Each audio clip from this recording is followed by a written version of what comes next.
Welcome to DF Joinery's YouTube channel. Please like and comment, and if you haven't already, please subscribe. Let's see if we can learn something today. As I always say, you never stop learning in joinery. So in this video, I'm going to talk you through how we make a circular direct glazed window. We start off like anything when it's circular or arched. We draw out a rod full size, which you can see happening now.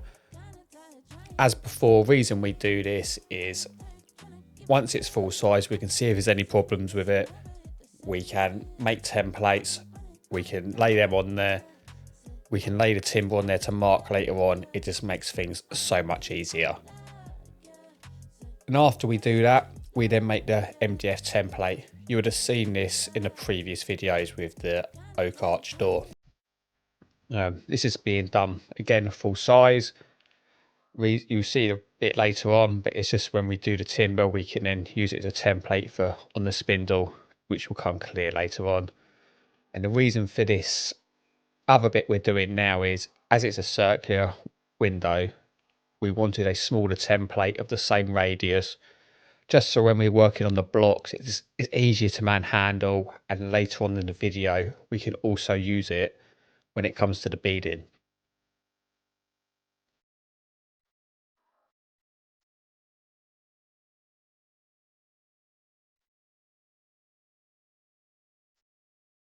So here we're just trying to show you how we do the joint.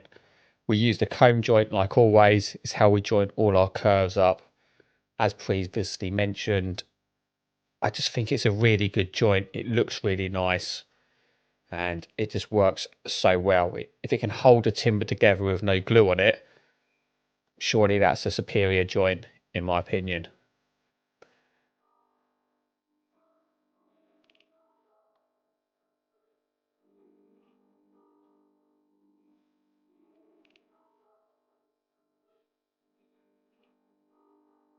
So a few people have asked us how we go about it, what machines we use for doing it. So we're just trying to show a few different ways. Well, just showing you how we do it from a few different angles. So we do it on the Wadkin EKA 5-headed Telener. We use the top block to do the initial cut, and then we use the comb jointing block to form this joint. And it's just one up, one down, and that's how we do it.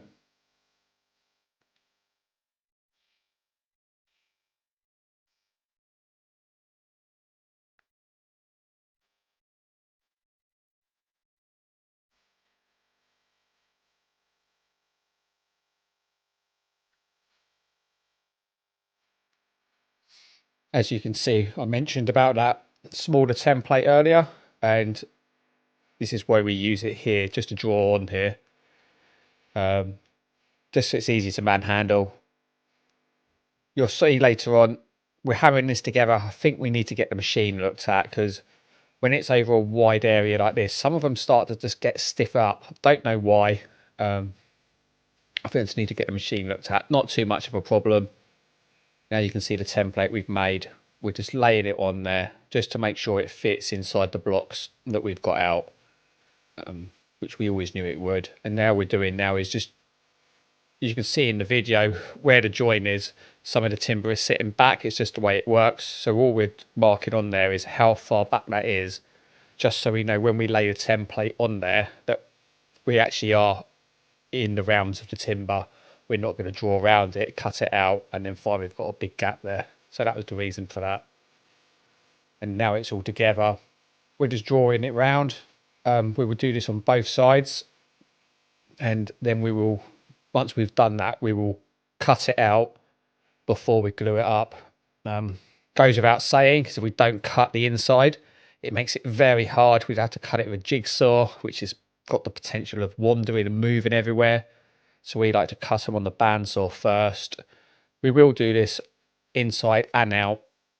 It just makes it so much easier. It's a lot lighter. It's a lot easier to work with, which is why we go down that route.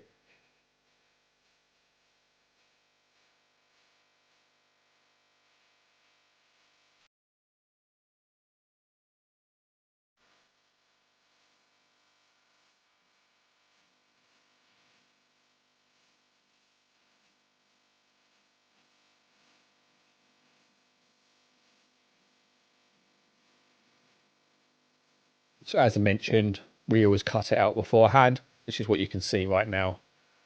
And now you can see they're far smaller, much more easier to manhandle. And yeah, we glue it up with the PVA, put a ratchet strap around it, leave it, happy days.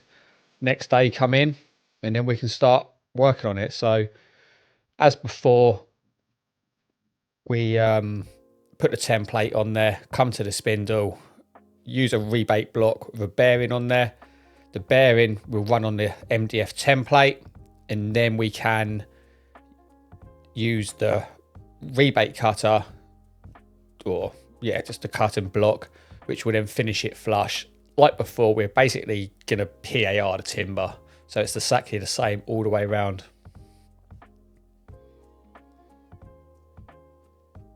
So as you can see, the bearing is running on the MDF template, and then below you can see what's being cut out, and that is finishing completely flush with the template. It'll be a lot clearer later on when you see it like completely flush.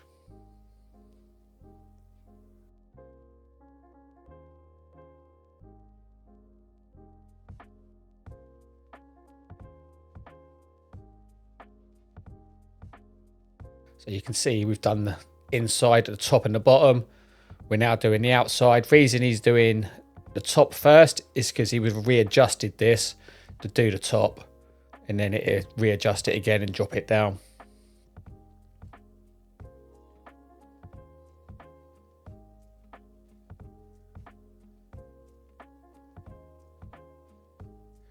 And some of you are thinking, why is he not running off the MDF template? He doesn't need to now. It's the outside of it. It's never going to get seen apart from the spiders, and it's completely flush anyway. So what he's done is basically acting as a template. So that's the reason for it. So now we've done that, we're basically setting up for the rebate. It's a direct glazed window, and what I mean by direct glazed is the glass fits straight into this frame that you can see. Otherwise we'd have what's called a fixed sash, but this doesn't have that. Reason being, it's quite small, and if we put a fixed sash in there, it would take up a bit more room, it would let less light through. So that's why it's not been done that way. So this is a direct glaze to allow more light into it. So what we've put on there now is called a ring fence, and that is it says it in the name, it's a ring, but it's off center, so it's bigger on the outside, which allows us to lead into the cutter without it grabbing and binding, throwing it across the room.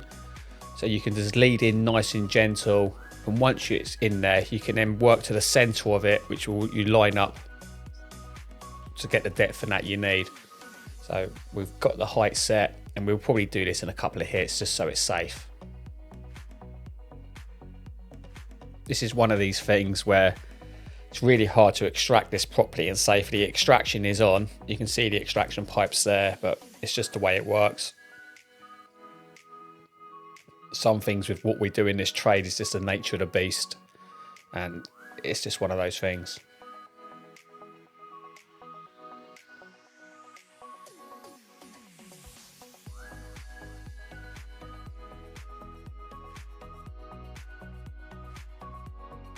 So we've now jumped, we've done that, the rebate, we've now put the offload mould on there already, which we didn't show you, but we've put in a pug groove in the back. And now we're putting glazing bars in there. So we like to tenon our glazing bars in. So we just laid it on the rod, marked where the glazing bars got to go, and now we're just cutting a tenon in there basically, just for the glazing bars to go in.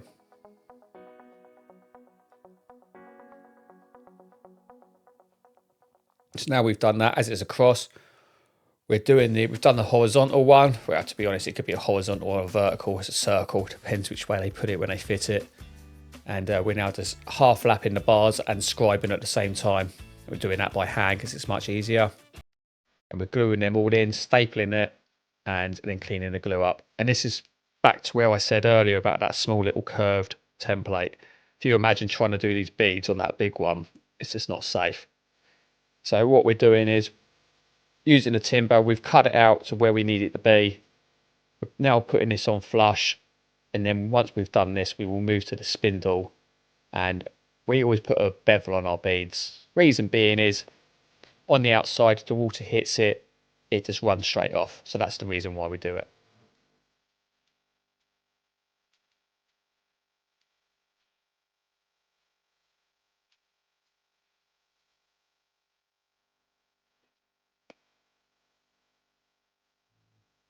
Back to the ring fence again, and that cutter he's running around now is actually a bevel. So it's leaning away. It's about 15 degrees.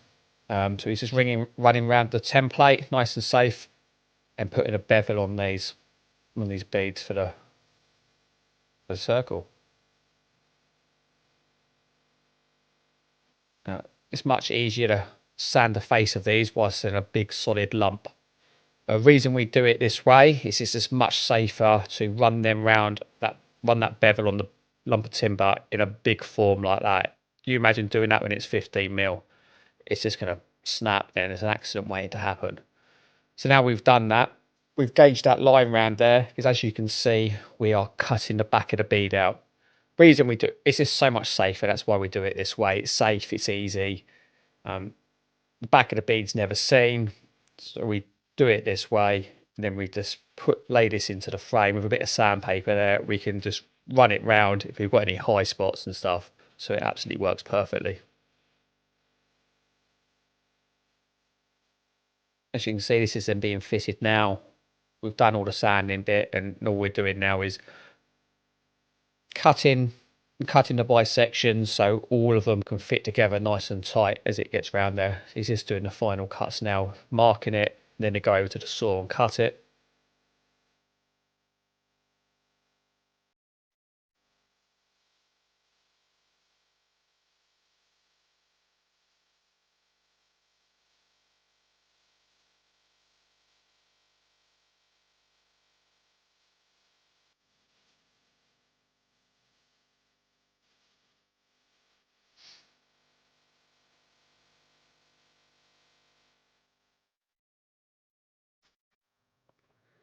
So now we're just cutting the final one.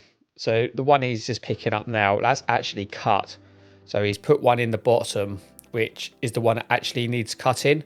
So why he's done that, he's pushed it all up nice and tight. It's just an easier way of getting the length.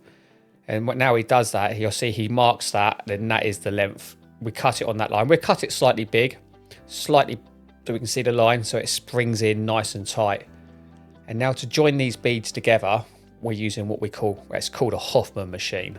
And you would have seen this in a previous video. But what it is a small little dovetail cutter comes up, puts a dovetail cut in the end, and then we have little small plastic, we call them keys, and you bang them in there.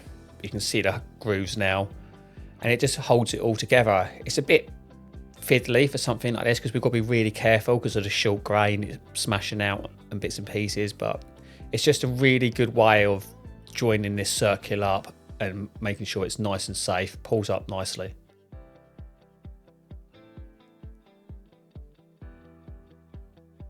You can see the little plastic keys here, plenty of glue on there, tap them in, punch them under.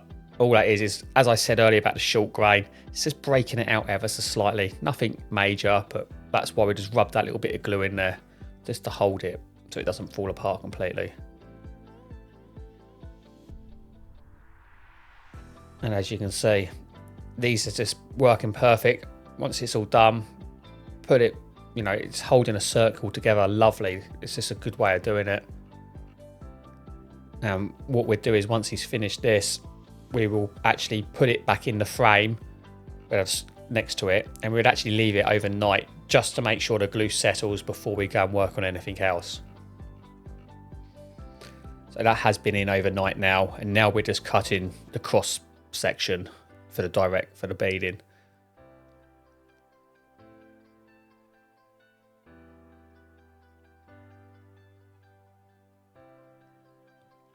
So we screw through the outside, staple the bottoms together, up through the back, and that's it. Now this is the finished product. So a direct glazed window with a cross section glazing bars, Ovlo on the inside and beaded on the outside. Hope you like it. Some of you have asked me how long something like this takes. This took us between 36 and 42 hours to make. I haven't got exact time. It's about, yeah, let's say about 38 hours I think this took to make, something like that. So hope that helps. Thank you very much.